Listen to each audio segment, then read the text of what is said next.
আরজি করের মতন একটা সরকারি হাসপাতালে অভয়ার সঙ্গে যে ঘটনাটা ঘটেছে সেটা একেবারেই অভিপ্রেত নয়। আমরা সেটা দেখেছি যে বিভিন্ন জায়গা থেকে প্রতিবাদের ঝড় উঠেছে, বিক্ষোভ দেখাচ্ছেন জুনিয়র ডাক্তাররা এবং তাদের দাবি মতো প্রশাসনিক স্তরে পর্যন্ত রদবদল হয়ে গিয়েছে।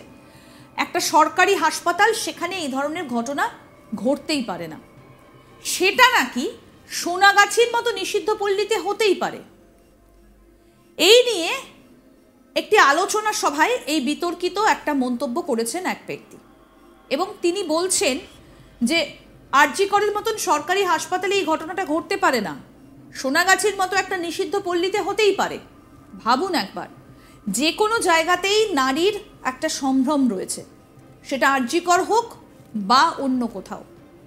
সুতরাং কোথায় হতে পারে কোথায় হতে পারে না এই কথাটা বলাটা এই মুহূর্তে দাঁড়িয়ে কিন্তু একটা যথেষ্ট প্রশ্নচিহ্নের বিষয়। কারণ আরজি করের সরকারি হাসপাতালে যে ঘটনাটা অভয়ের সঙ্গে ঘটেছে সেটা হতে পারে না, কিন্তু এটা সোনাগাছির মতো নিষিদ্ধ পল্লীতে হতেই পারে। কেন বলছি এই কথা জানেন? একটি আলোচনা সভায় বিতর্কিত মন্তব্যটা করেছেন অবসরপ্রাপ্ত পুলিশ কর্তা পঙ্কজ দত্ত। প্রাক্তন পুলিশ কর্তার এই মন্তব্য ঘিরে সোশ্যাল মিডিয়ায় কার্যত ঝড় উঠে গিয়েছে।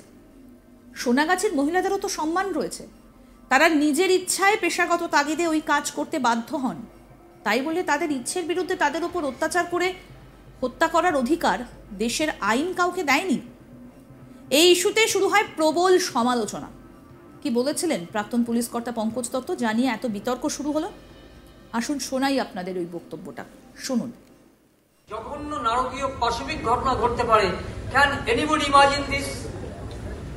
এটা কিন্তু অন্য জায়গা হলে আমরা বলতাম। এই ঘটনা যদি সোনাগাছিতে ঘটতো আমরা বলতাম এটা হতেই পারে, কিন্তু এই ঘটনা আরজি করার মতো জায়গা হতে পারে না। জঘন্য নারকীয় পাশবিক ঘটনা ঘটতে পারে, ক্যান এনিবডি ইমাজিন দিস? এটা কিন্তু অন্য জায়গা হলে আমরা বলতাম। এই ঘটনা যদি সোনাগাছিতে ঘটতো আমরা বলতাম এটা হতেই পারে, কিন্তু এই ঘটনা আরজি করার মতো জায়গা হতে পারে না। এদিকে বিতর্ক শুরু হতেই আজ তাক বাংলার প্রতিনিধি রাজেশ সাহা যোগাযোগ করেছিলেন প্রাক্তন পুলিশ কর্তার সঙ্গে। ফোনে আজ তাক বাংলাকে দেওয়া এক্সক্লুসিভ সাক্ষাৎকারে পঙ্কজ দত্ত জানান তিনি এই বক্তব্য রেখেছিলেন প্রেসিডেন্সি বিশ্ববিদ্যালয়ের ডিরোজিও হলে।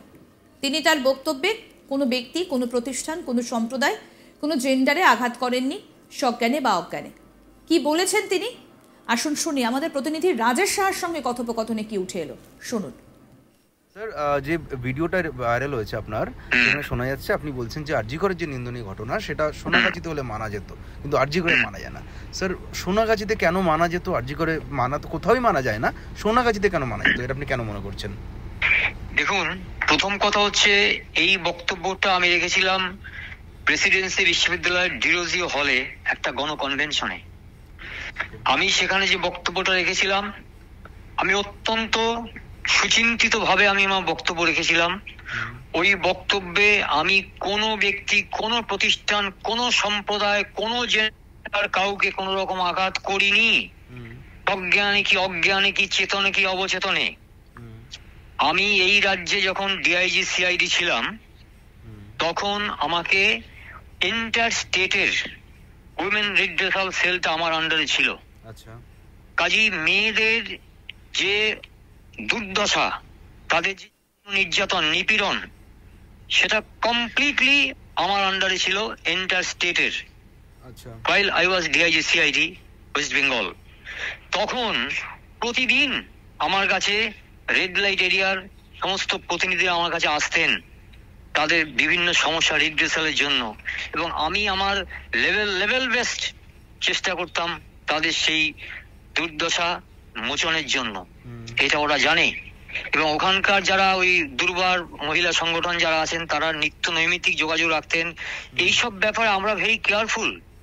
আমরা শুধু জেন্ডার কনসাস না, আমরা শুধু লিঙ্গ কনসাস না, আমরা কার কি প্রফেশন, কার কি পেশা, কোন জায়গায় বললে কি আঘাত লাগবে, we are very careful about this. আমি যেটা বলেছি এবার সেটা ব্যাখ্যাটা নিন।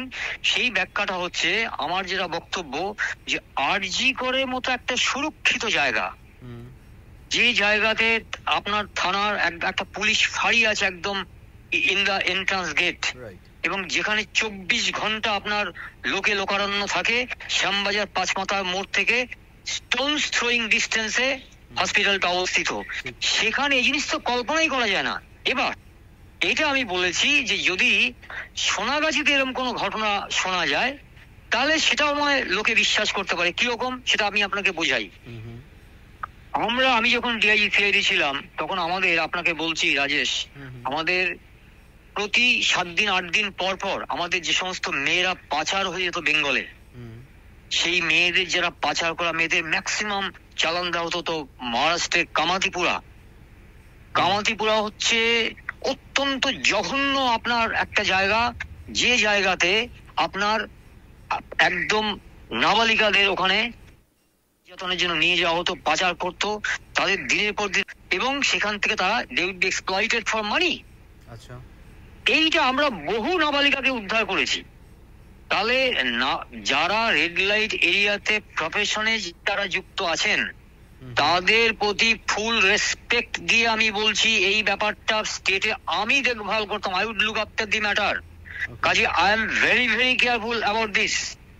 আমি যেটা বলেছি, বহু রেড লাইট এরিয়াতে নির্যাতনে যারা ভিকটিম তারা বলেছেন আমাদের যে তাদের পাচার করে নিয়ে আসা হয়েছে এবং তাদের দিনের পর করা হয়েছে, তারপর কাউকে ফেলে দেওয়া হয়েছে।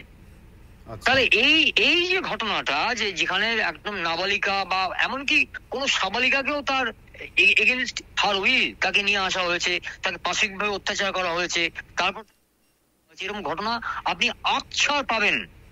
সেখানে তার সঙ্গে যারা রেড লাইট এলাকাতে যারা প্রফেশনে নিযুক্ত তাদের সঙ্গে এর কোন রকম লেনাদেনা নেই।